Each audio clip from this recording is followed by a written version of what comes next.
Another practical use for traffic capture and analysis includes intrusion detection. Now, hopefully you don't believe that intrusion detection is just something you do that your IDS box does and nobody ever has to worry about that because it'll do it by itself. Detecting network intrusions requires using several methods. The IDS is one of them, but capturing and analyzing network traffic is another good method, of course. Now, intrusion detection systems normally have a sniffer built in the network, and they sniff network traffic, or network traffic processes through them directly so that they can examine the traffic and detect anomalies in the traffic. And there's really two main ways that network intrusion devices do this. There's signature detection, where there are various signatures, sort of like antivirus signatures, as a matter of fact, programmed into the IDS. So it knows what a Smurf attack is supposed to look like. It knows what an oversized ICMP packet is supposed to look like. And it detects them through various signatures. And these are both very simple and very complex signatures. There's also pattern detection. Pattern detection requires that you install the IDS and configure it based upon your baseline of traffic. What you will do is you'll run baselines of traffic and you'll kind of see what normal traffic looks like. And we've talked about this before, and I can't emphasize it enough, doing this. And then when you turn your IDS on, you let it baseline over a couple of weeks, and it'll alert at first on just about everything. And over time, you tune it so that it doesn't alert on normal traffic. If you know that normal traffic is going to be at a peak in the morning, then you kind of tune the IDS to not worry about thresholds of traffic during that time of day.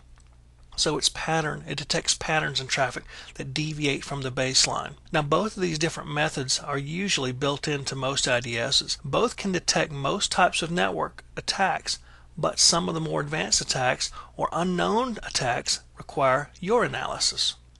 Configuring and fine-tuning your IDS is probably the best thing you can do to detect most common attacks. When you set it up, you're going to get your base signatures put in, and you're going to baseline it so that you can detect most patterns. Over time, you're going to fine-tune it more so that every time unusual activity happens in the IDS alerts, you will be fine-tuning that IDS to detect that traffic later on.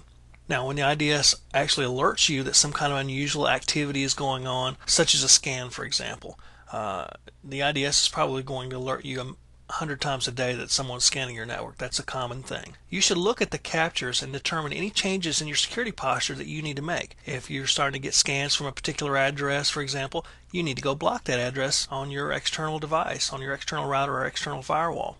You might close different ports off if someone keeps scanning the same port. You might block certain protocols, such as FTP or Telnet or something, in favor of a more secure configuration. So even when the IDS grabs the unusual activity, you should also look at the captures to determine if it's doing its job and if you need to make any changes. Now, analyzing the captures from the IDS or the sniffer on a regular basis can alert you to some of the more advanced intrusions that might otherwise go undetected by the IDS. Just looking at the normal traffic captures that the IDS puts out can help you. And you need to do this on a regular basis because let's say something goes on that you don't detect, that the IDS doesn't pick up on, and if you don't look at the captures, you're not going to detect it either. So you just need to kind of on a regular basis look at the captures and see what's going on. Some of the things that you need to look for that the IDS might not alert on, and again, it depends upon the particular IDS and how well you've configured it.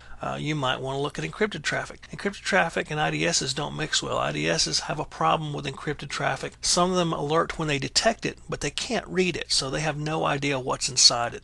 Now, it might be where you need to step in and start doing some traffic analysis and seeing if this encrypted traffic is coming from a trusted source and what it might be, and even trying to decrypt it if you can. You also might want to look at unusual traffic over time.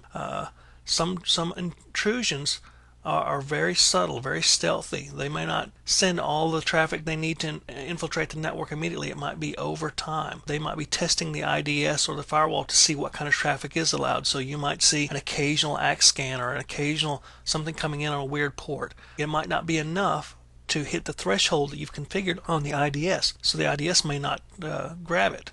So you have to look at that. You also need to look at traffic from trusted external sources.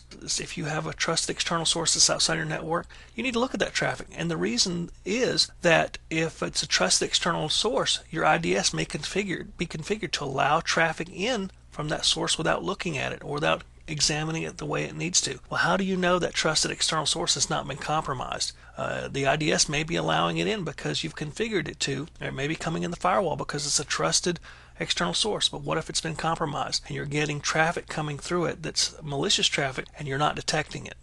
So occasionally, on a regular basis, you need to look at that traffic and don't just assume that it can always be trusted. You also need to look at traffic that is allowed. Now, why do I say that? If it's allowed, that means it's okay, right? Well, if I were a hacker and I could figure out what traffic you allow in, whatever you need to function with, whether it be mail or internet or whatever, you have to allow that traffic. You can't close off traffic that you need to come in. That's the target I'm going after.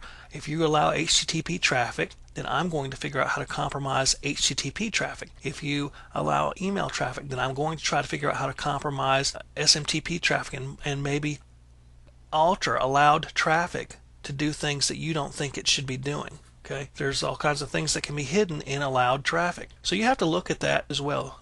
Allowed traffic, the IDS is not going to alert you on. So it's up to you to look at that traffic and find unusual traffic patterns.